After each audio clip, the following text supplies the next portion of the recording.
Alright, hopefully that will be a good format. Hi guys, this is not going to be a walk and talk, this is more like a sit and talk. I'll record audio on my phone because it's a little bit windy, there's cars going by in this park. Hopefully you'll be able to hear me okay if I record audio on my phone. Hopefully this perspective is good too. I wanted to talk about some of the things that you might not have considered if you want to move to Japan. I've lived in Japan for over 6 years. I will be going into my 7th year very soon. And for some people, I am the only person that they know that has lived in Japan or has lived in Japan as long as I have. So they come to me for advice about moving to Japan, or they want to get a job in Japan. And so I figured I would just make a video about it, since I do have a lot of people that ask. And of course, my answer is only my opinion. It's only my own experience, right? So what works for one person, what worked for me is not going to work for another person. So just take everything I say and everything anyone says about Japan with a grain of salt, of course. But these are my own thoughts and opinions, so take them as you will. So I think the one thing you really have to consider before moving to Japan is that, you're not moving for a vacation, which I think people realize that. But, people come to Japan for 2 weeks or a month vacation even, and they can go back home and visit their family and visit their pets. Well, when you're working in Japan, you are going to have to go months at a time, sometimes years at a time, without going back and visiting your family. And if you are very, very close, you maybe go visit your parents every day, or when you were in college, maybe you called every weekend, maybe this would be hard for you because you have such a close connection to your family. And I also have a very close connection with my family, but I'm also very independent, and it's not necessary for me to survive, to go see them once a week, or even on Christmas or Thanksgiving. It's you are gonna miss births of nieces and nephews, and you're gonna miss weddings and funerals and deaths in family. So I just think people really have to sit down and realize, would it completely destroy their mental health if they missed one of these things? I'm just gonna be real. Every time I leave, I keep in mind, this could be the last time that I see a family member, and that's just something you have to deal with when you live abroad. So really, really think about, can you live 5,000 miles away from your mom, your dad, your grandparents, your aunts and uncles, your brothers, your sisters? Could you deal with that? Not everyone can, and that's okay. And remember, it's not like you're gonna only be gone for a month or two. There are some people that get, stuck here because it's so expensive to visit their home country. Some people don't go back for 5 years at a time, and you have to be prepared for that, especially when the pandemic happened. People, really did not expect to be stuck in Japan for 3 years, and that's what happened. Anything can happen. So before you move to Japan, ask yourself, can I go without seeing my family, my loved ones for 3 years? Because that could happen. That's just a reality. The second thing I want to talk about is it kind of rolls into family as well. It's pets. Pets are tough in Japan. I think that if you have a dog or a cat that you've had for a really long time and you really love and you want to live with them, that's really hard in Japan. You can't just easily bring over cats and dogs. They have to be quarantined. They have to have their shots. It's expensive. They have to be quarantined for, several months at a time, or for several months before coming into Japan. And this can be very difficult for your animal. I mean, I'm of the opinion that an animal is like a child, like a dog or a cat is like a child, right? So I would not feel comfortable with bringing a pet over if they had to quarantine for that long. You also have to consider that as a foreign person, it will be that much harder for you to get an apartment, and there are a lot of apartments that just don't allow dogs. I've never lived in an apartment in Japan. I'm on my 3rd apartment now that allow dogs or cats, so you have to be considerate of that too. Some of the apartments that do allow animals, do allow pets, they're going to be more expensive, and they might not be foreigner friendly. So keep that in mind, that if you want to move to Japan, not only will you have to say goodbye potentially for a long time from your family, but also your furry friends, your furry family, right? So keep that in mind. Some people completely forget about their little babies. The third thing that I want to talk about, I didn't write any of these down. I'm just trying to think up the top of my head. Okay. The third thing I want to talk about was the cost, and how much money you might be making in Japan. Let's just be real for a second. There's a lot of job openings in Japan. There's a lot of jobs that foreigners can get, don't get me wrong, but a lot of foreign people come here and teach English, and that's awesome. Like, that's great. My husband teaches English.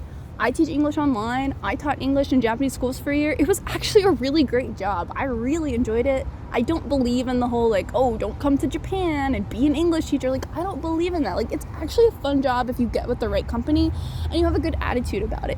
However, the pay is going to be really, really low. So when I worked with, I won't say the company name, but when I worked with a company where they put me in a Japanese school, I made like 2.8 million yen, which is usually around, $28,000, or maybe it was closer to 3 million yen, which is closer to $30,000.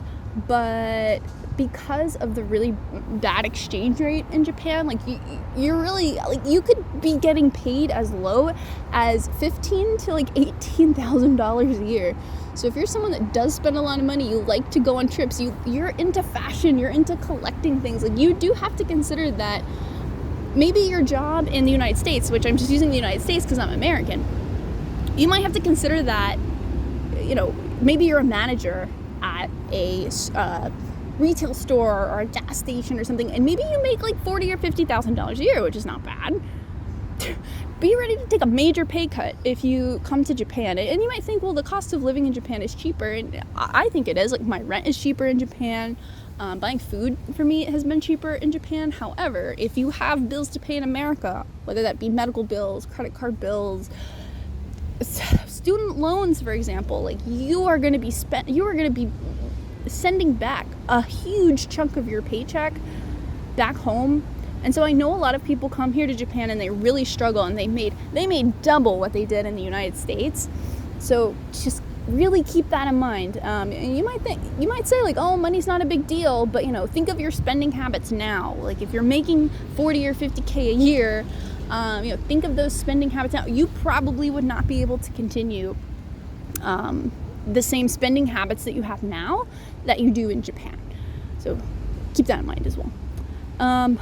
The fourth thing that I wanted to mention, if I can think of my whole list, is you got to be okay with kind of conforming. And I could do a whole other video about conforming to Japanese society and blah blah blah, but the basic parts is if you're going to come to Japan and work with a Japanese company, or even just be an English teacher or something, maybe you can't have blue hair, you can't have piercings, maybe you can't have tattoos. You've got to fit in. You've got to look relatively normal. You can't really be alternative. Now, of course, there's exceptions. There's people that come here and they do modeling or streaming or something, but that is not going to be a majority of people. I think you got to have you've already got to build some kind of base in the United States, I think, to come over and do that.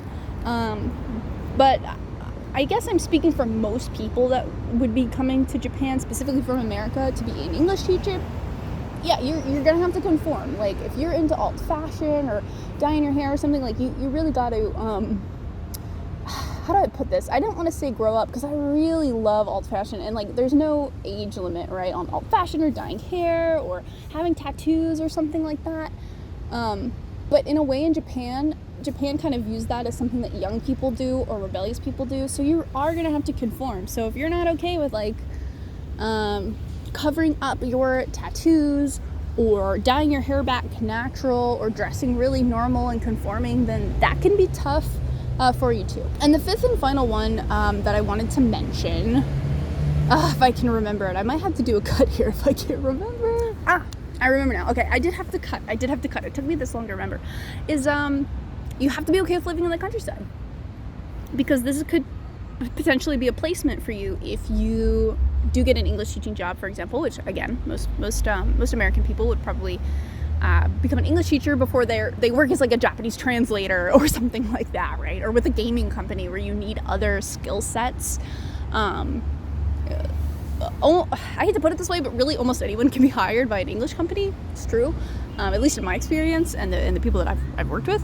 But you have to be okay with living in the countryside, because I think a lot of people come to Japan and they experience Tokyo and they experience Kyoto and Osaka, maybe Yokohama, a lot of the big cities, and they think, I I don't know if they think that all of Japan is like that, but it's just the Japan that they've experienced. So I know of some people who like, okay, I'm gonna apply to be in Tokyo. Well, good luck, because everyone wants to be, and everyone and their grandmother wants to be in Tokyo.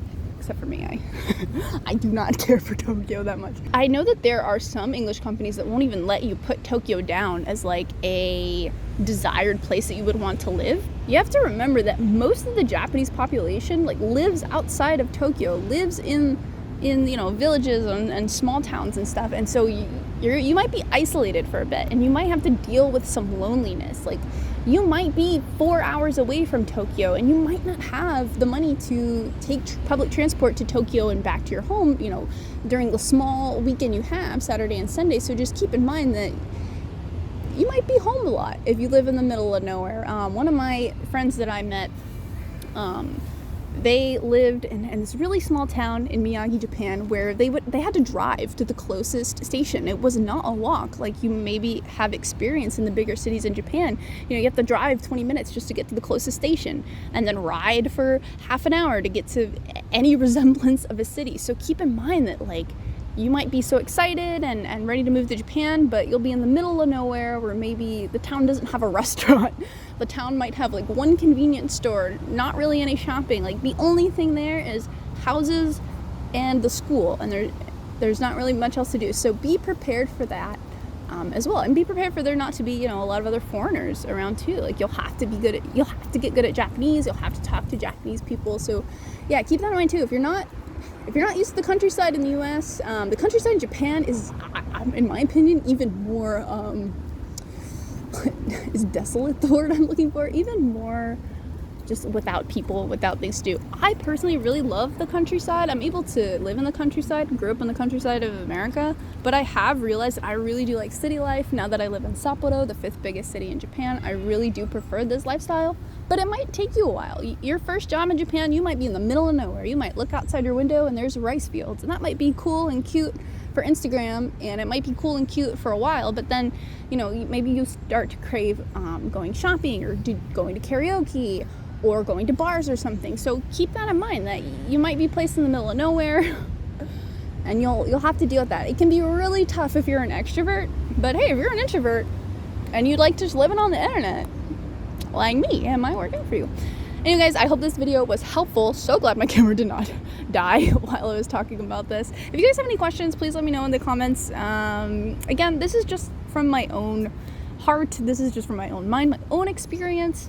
Not everyone's experience will be the same in Japan, so please, I totally implore you to watch multiple videos on Japan, to watch and take advice from multiple people that live in Japan who have had different experiences than me. So, but that's my 2 cents.